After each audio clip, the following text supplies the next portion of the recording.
He was faster than any human reaction time could measure. Guinness World Records called him the fastest man with a gun who ever lived, and then one day his name simply disappeared from the record books. Not because someone finally beat him, because a committee decided his kind of record shouldn't exist at all. To understand the man, start with a 16-year-old standing on a firing line at Big Bear Lake, California in the late 1950s. He takes second place in the revolver class of Jeff Cooper's famous Leatherslap. The remarkable part is the gun in his hand. It isn't his. Bob Munden was born in Kansas City, Missouri, and raised dirt poor. His father had come home from the Philippines with an arm nearly torn away by a Japanese machine gun, and the family followed him west from one veteran's hospital to the next. Money was scarce. Young Bob learned to shoot with a BB gun, then a pellet rifle, then a bare bow, competing early with borrowed equipment and improvised gear. From that unlikely beginning came a man who would rewrite the record books 18 times over. But the borrowed gun was only the start of the problem, because his foundation was different from every trick shooter who came after him, and the reason was Jeff Cooper. In 1956, this retired Marine lieutenant colonel built the Leatherslap out of pure contempt for blank firing parlor tricks. Cooper's rule was simple: the purpose of shooting is to hit the target, so his early matches used live ammunition and paper silhouettes at 7 yards, judged by human eyes rather than machines. Level judges had to agree a shot would strike a man between the knees and the neck, or it did not count. That backyard contest grew into the Bear Valley Gunslingers, then the Southwest Combat Pistol League, and eventually seeded the worldwide sport of international practical shooting. Munden's teenage proving ground helped launch a global discipline, and here is the detail that makes his later erasure so strange. The most human verification imaginable, trusted men watching with their own eyes, and institutions would still one day call his records undocumented. Now, the part of the legend most people miss, much of it wasn't won with a faster hand. It was won at a workbench. The Colt single-action army was designed in 1873 for a leisurely ranch hand, not for a man fanning it thousands of times every week.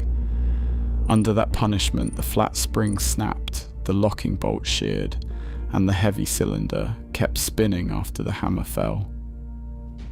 The gun was failing faster than he could shoot it, so Munden diagnosed all 3 problems and solved them one broken part at a time, replacing the flat springs with coil springs of his own design, and hand-fitting the bolt to the cylinder with a file and a stone. The respected gun writer John Taffin watched him mate a bolt to its notches and said there was simply no adequate way to describe the precision. Munden called the process his 6-gun magic, and in the trade a new verb was born.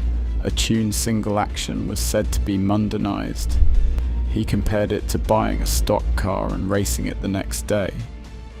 It would tear itself apart, he said, because it was never built to race.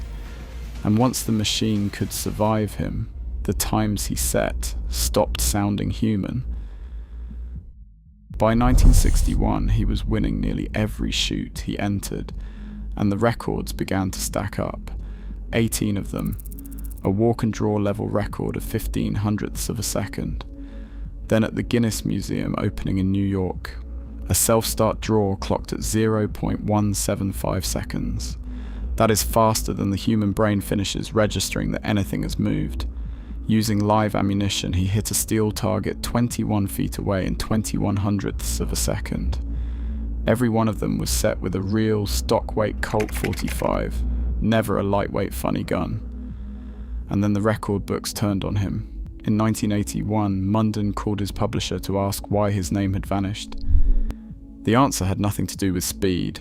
A committee that approved reference books for American school libraries objected to firearms records appearing at all, and to keep the Guinness book on school shelves, the publisher pulled every shooting record.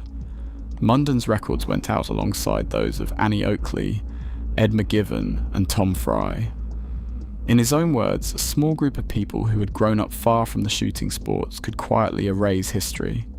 But erasing the book did not settle the argument. It only started a new one.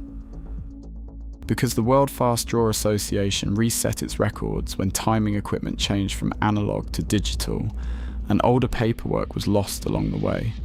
So critics argue that Munden holds no official record today. The shortest recognised open freestyle time belongs to Ernie Hill of Litchfield Park, Arizona at 0.208 seconds.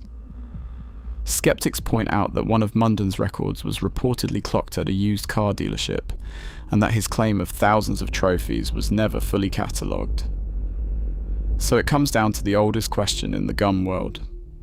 Does paperwork make something real, or does the steal? On December 10th, 2012, driving home to Butte, Montana, after treatment for a mild heart attack, Bob Munden's chest pains returned, and this time he did not make it. Today his customized Colts sit behind glass at the Cody Firearms Museum, silent, unheld, and impossible to sign. The fastest hand ever measured now belongs to no record at all, and somewhere in a museum case, a gun that outran the human eye waits behind glass for a name the books decided to forget.